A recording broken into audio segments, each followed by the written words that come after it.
देखिए latest episodes बिल्कुल ad free. Bharat Ratna doctor Bhimrao Ambedkar को कोटि कोटि नमन। ये कार्यक्रम डॉक्टर भीमराव अंबेडकर के जीवन पर आधारित है, जहां भारत की जनता के प्रति उनके योगदानों को पूरी सजगता से चित्रित और रेखांकित करने का प्रयास है। कार्यक्रम में दिखाई गई घटनाएं लब्ध पुस्तकों से ली गई हैं। इस कार्यक्रम के जरिए चैनल की ओर से एक विश्वसनीय, सजग और सकारात्मक प्रयास है कि डॉक्टर बाबा साहेब भीमराव अंबेडकर के जीवन की संघर्ष यात्रा एवं गौरव गाथा पूरे आदर के साथ घर घर पहुंचे और उनके योगदानों से सभी संपूर्णता में परिचित और आह्लादित हों। वकील साहब, आई कहाँ है? हम उनसे बात करना चाहते हैं। वो किसी से बात नहीं करेंगी। पहले उनकी समस्या का हल मिल जाए, फिर वो खुद ही यहाँ आ जाएंगी। बाबा, आप शगुना मामी का घर का पता बताइए मुझे, मैं जाकर बात करूंगा। ये परिवार के मसले में कानून का क्या काम है? क्यों? सजा से डर लग रहा है तो ये पहले सोचना चाहिए था ना।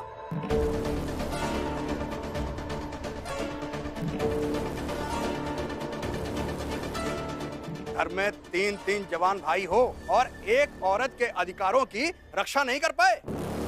और बहुत सुना है तुम्हारे भीमराव के बारे में, बहुत न्याय की बातें करता है ना। अब कहां गया तुम्हारा न्याय? बोलो।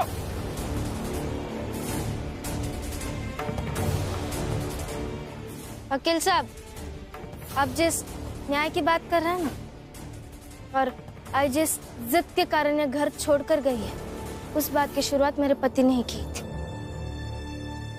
मगर इतना बड़ा फैसला लिया है बिना मतभेद के, बिना बहस के और बिना समय लगाए। अब सब कुछ बहुत जल्दी होगा। बस एक बार ये साबित हो जाए कि तुम सब गुनहगार हो, तो एक गुनहगार को बड़ौदा के राजा भी छात्रवृत्ति नहीं दे पाएंगे।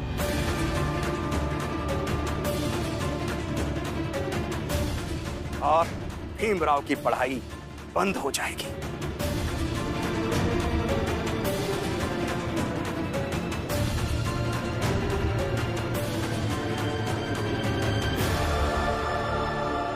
और जो आपकी ये परिवार की 3 बहुएं बाहर नौकरी ढूंढने के लिए जा रही हैं, और एक बार जब उन्हें सजा मिल जाएगी तो जरा सोचिए, जब ये काम मांगने जाएंगी तो उन्हें कौन काम देगा?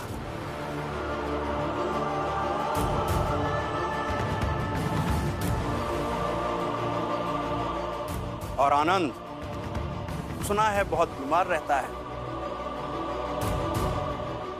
ये तो सजा काटते काटते ही निपट जाएगा। बस, माफ कीजिएगा, लेकिन आप ज्यादा बोल रहे हैं। अब एक शब्द और नहीं। आई के साथ सही हुआ या गलत, उसका अलग हिसाब है, लेकिन आप मेरे पति के बारे में कुछ नहीं बोलेंगे। अभी तो सिर्फ बोल रहा हूं। ये आगे सब तुम्हारे सामने होगा, तब देखना। देख लेंगे, सब कुछ देख लेंगे। फिलहाल आप यहां से जाइए। देख क्या रहे? जाइए जाइए वकील साहब, हम चाल वाले इस बात के गवाह हैं कि इस परिवार ने कभी भी जीजाबाई के साथ जाति नहीं की है। और इतना तो आपको भी पता होगा वकील साहब कि बच्चा गोद लेना किसी एक की इच्छा से नहीं, बल्कि पति पत्नी दोनों की सहमति होनी चाहिए। जीजाबाई चाहती हैं, लेकिन रामजी भाऊ नहीं चाहते। एक बच्चा गोद लेने के लिए इतना बड़ा बखेड़ा करने का जीजाबाई को कोई हक नहीं है। तो दोषी ये लोग नहीं, बल्कि जीजाबाई खुद हैं, जो अपने ही परिवार के साथ ऐसा कर रही हैं। आपके ऊपर भी अदालत होगी, वहां समझदार लोग होंगे, वो समझेंगे इन बातों को। और हाँ, बच्चा गोद लेने का मसला अगर भूल जाए तो इस परिवार ने जीजाबाई को कभी कोई तकलीफ नहीं दी है। आपसी मतभेद के बावजूद इन लोगों ने जीजाबाई का पूरा ध्यान रखा है।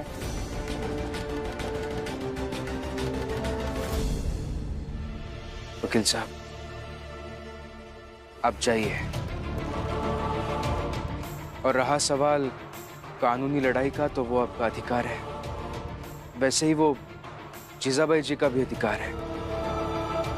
लेकिन मुझे ऐसा लगता है कि ये लड़ाई कानूनी लड़ाई से ज्यादा सामाजिक और नैतिक लड़ाई हो सकती है। तो अगर हो सके तो आप जाकर जीजाबाई जी से कह दीजिएगा कि कानून से बाहर इस चाल में आकर हमारे घर में आकर लड़े, हम भी उनका साथ देंगे। और अगर वो कानूनी लड़ाई लड़ेंगे तो हम सब बाबा का साथ देंगे।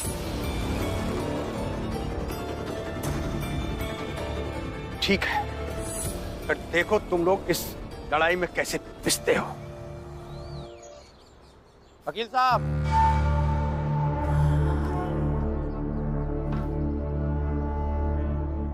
प्रणाम।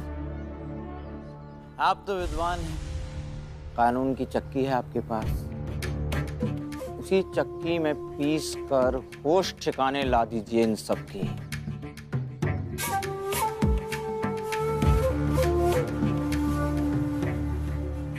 वकील साहब, हम लोग आपके साथ ही हैं। अगर आपको किसी चीज की जरूरत हो या कोई मदद चाहिए तो हम लोगों से कहिएगा। देखिए, आप दोनों जो भी हैं अपने काम से काम रखिए। मैं कानून के लिए काम करता हूं, कानून की लड़ाई लड़ता हूं और मैं इसमें किसी बाहरी की मदद नहीं लेता।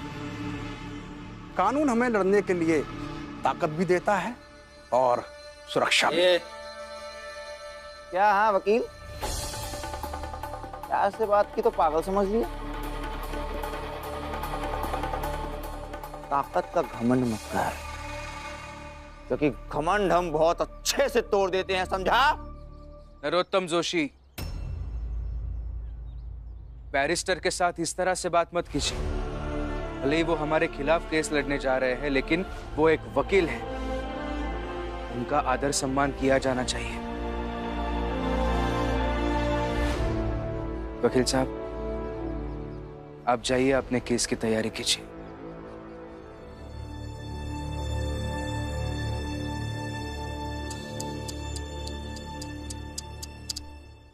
भीमराव, वकील का अपमान किया तो बुरा लगा?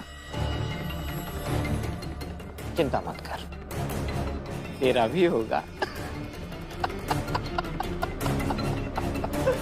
अपमान सम्मान इसका खेल तो अब शुरू हुआ है तेरे जीवन में भीमराव। जीजाबाई ने ऐसी चाल चली है जिसमें तू, तेरा ये परिवार सब फंसोगे और मात भी खाओगे।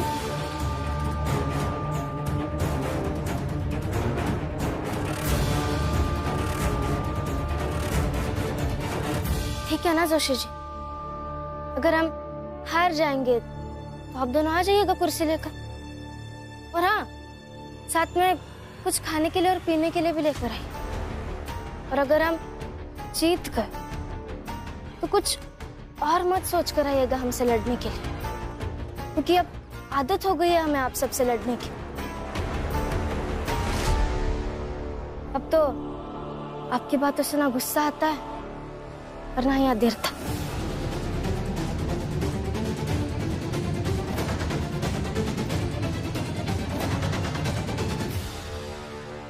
वकील साहब, नमस्ते। वकील साहब, भीमराव और उसके परिवार वालों को जेल में डलवा दीजिए, थोड़ी सी ठंडक मिलेगी दिल में। तुम तो वो चाल में थे ना? हाँ, मैं भी उसी चाल में रहता हूँ। सुनो, मेरा एक काम करो। बोलिए। जीजाबाई के पक्ष में गवाह तैयार करो। जितने गवाह जीजाबाई के पक्ष में होंगे ना, ये भीम और उसका परिवार उतनी आसानी से केस हार जाएगा। बिल्कुल करूंगा तैयार गवाह। भीम के खिलाफ तो मैं कुछ भी करूंगा। बहुत बढ़िया, तैयारी करो, बाद में मिलते हैं।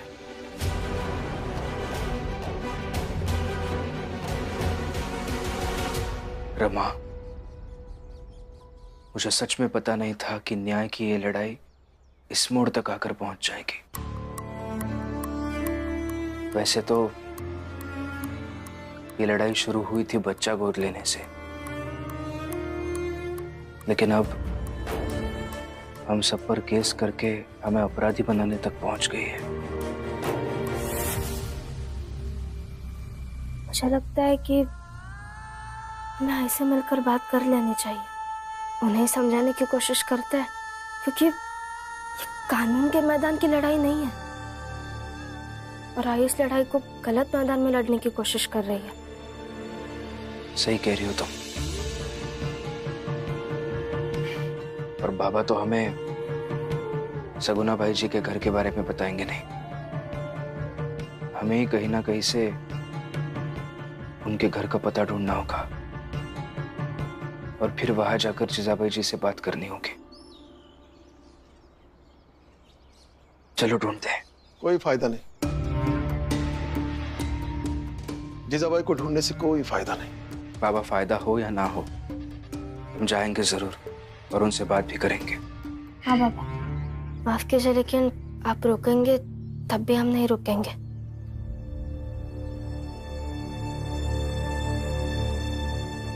ये लो, पढ़ लो।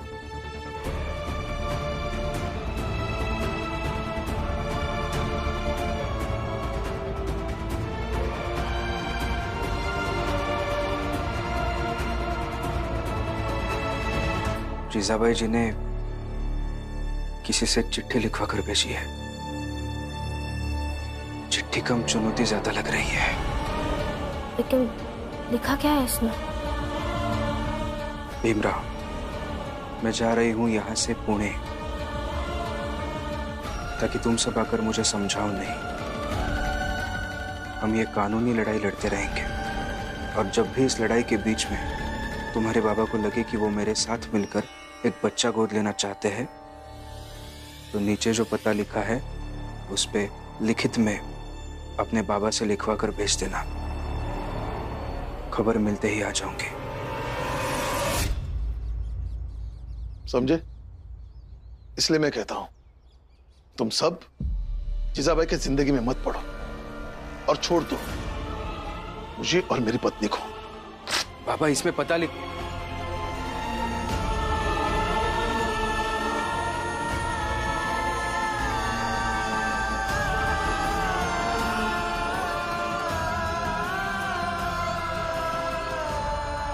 हम लड़ेंगे।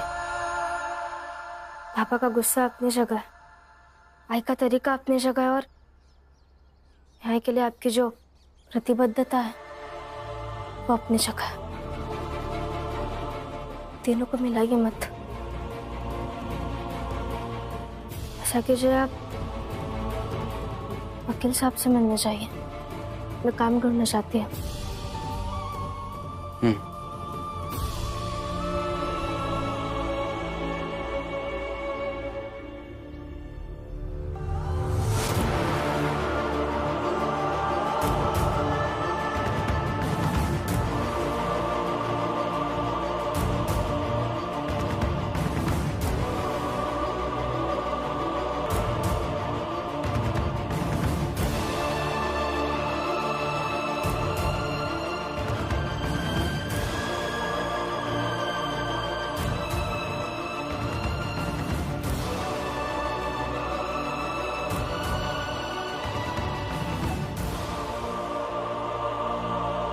चलिए।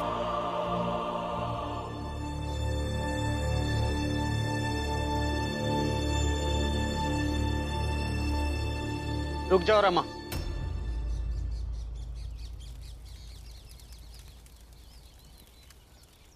तुम दोनों चाहे जहां जाकर काम ढूंढो, मेरी पत्नी को साथ ले जाने की जरूरत नहीं है। रमा मुझे नहीं लेकर जा रही, बल्कि मैं खुद चाहती हूँ कि मैं काम ढूंढूं और करूं। अच्छा, मतलब तुमने ठान ली है कि अब से तुम हर वो चीज करोगी जो मुझे पसंद नहीं है।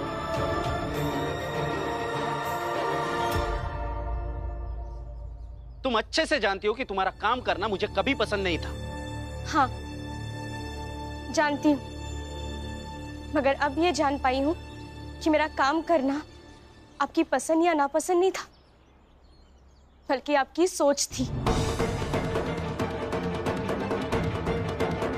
एक साजिश थी ताकि आपकी पत्नी कभी काबिल ना हो पाए, और ताकि आप इन्हें हर समय डरा के रख सके कि अगर आपने इन्हें छोड़ दिया तो इनका जीवन यापन कैसे होगा।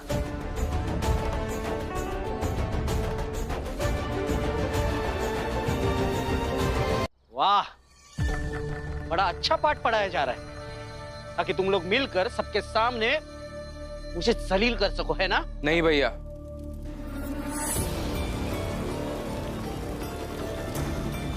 इन तीनों की बातें आपको चुभ रही होगी,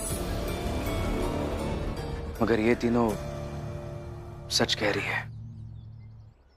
क्या सच कह रही है भीम? करुणा अगर एक दिन भी ऐसे बाहर का काम करेगी तो उसकी तबीयत खराब हो जाएगी। ये सब काम उससे नहीं होगा। अरे घर का पूरा काम एक साथ नहीं हो पाता उससे। पिछली बार जब घर का पूरा काम एक साथ करने की इसने कोशिश की थी तो इसकी तबीयत खराब हो गई थी। हुई थी या नहीं?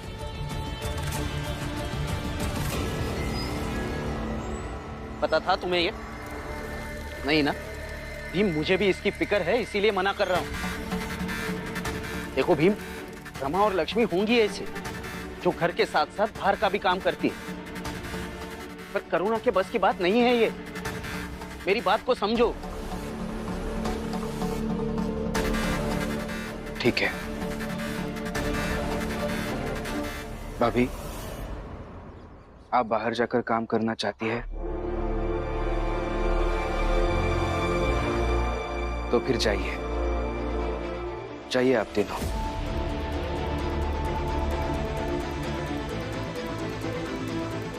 करुणा। बाला भैया, आपके रोकने से ये रुकेंगे नहीं, इन्हें जाने दीजिए। और रहा सवाल कि भाभी ने आज तक कभी बाहर जाकर काम नहीं किया है, आज कर लेंगी, क्या पता एक नई शुरुआत हो जाएगी। फिर देखते हैं आगे क्या होता है। तुम कभी नहीं समझोगे ना भीम? बस कुछ दिन और, बस एक बार ये शर्त की नौटंकी खत्म हो जाए, फिर दोबारा कभी नहीं दिखूंगा तुम्हें।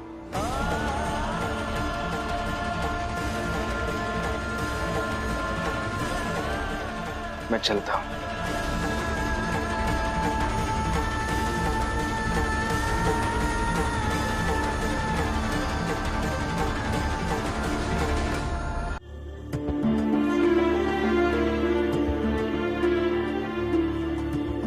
भीम भैया के जीवन में कितनी परेशानियां हैं, एक खत्म नहीं होती है दूसरी आ जाती है। मैं भी उनकी परेशानियों में उनकी मदद करना चाहता हूँ, पर कैसे करूं, क्या करूं? अरे दीपक, तो हमारी बात सुन। अगर तई भीम के जैसा ही पढ़ता रहेगा, हमेशा ऐसे ही परेशान रहेगा। यही लिए हमारी बात समझ और ये पढ़ाई लिखाई के चक्कर में ना पड़, समझे? एक बात कितनी बार कहेंगे काका? एक बार तो पढ़ाई छोड़ के गिरमिटिया मजदूर बनने को तैयार हो गया, लेकिन हर बार थोड़ी ना आपकी बात सुन के पढ़ाई छोड़ के भीम भैया के खिलाफ हो जाऊंगा। ठीक है, फिर देख ले बे, लेकिन सोच ले, बहुत पछताएगा बाद में। आप अपना देखो काका, मैं भीम भैया के दिखाए हुए रास्ते पर ही चलता हूँ।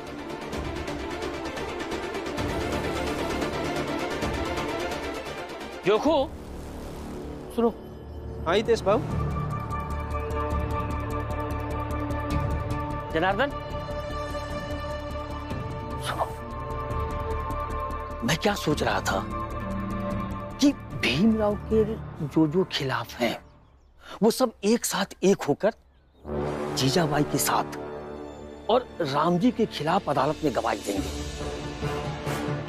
ताकि जीजाबाई को बच्चा गोद मिल सके और भीमराव हार सके। अरे हितेश बाबू, इस बार जीजाबाई का साथ भीमराव दे रहा है, और अगर हम भी जीजाबाई का साथ देंगे तो इसका मतलब तो यही हुआ ना कि हम भीमराव के साथ हैं। हाँ, अरे इस बार भीमराव को हराने के लिए भीमराव और जीजाबाई का साथ देना बहुत जरूरी है। कहा बोला हितेश भाऊ, उनका तो कुछ समझे नहीं आ रहा। वही तो, तुम्हारे पास तो दिमाग ही कम है। अरे नरोत्तम जोशी ने समझाया कि कैसे इस बार भीमराव का साथ देकर भीमराव को हराना है? क्योंकि अगर इस बार जीजाबाई जीत गई तो आगे से भी जीजाबाई ही जीतेगी इस घर में, समझे? अरे लड़ाई बच्चे का तो है ही नहीं, केस का है। एक बार अगर भीमराव केस में फंस गया तो समझो उसकी छात्रवृत्ति गई।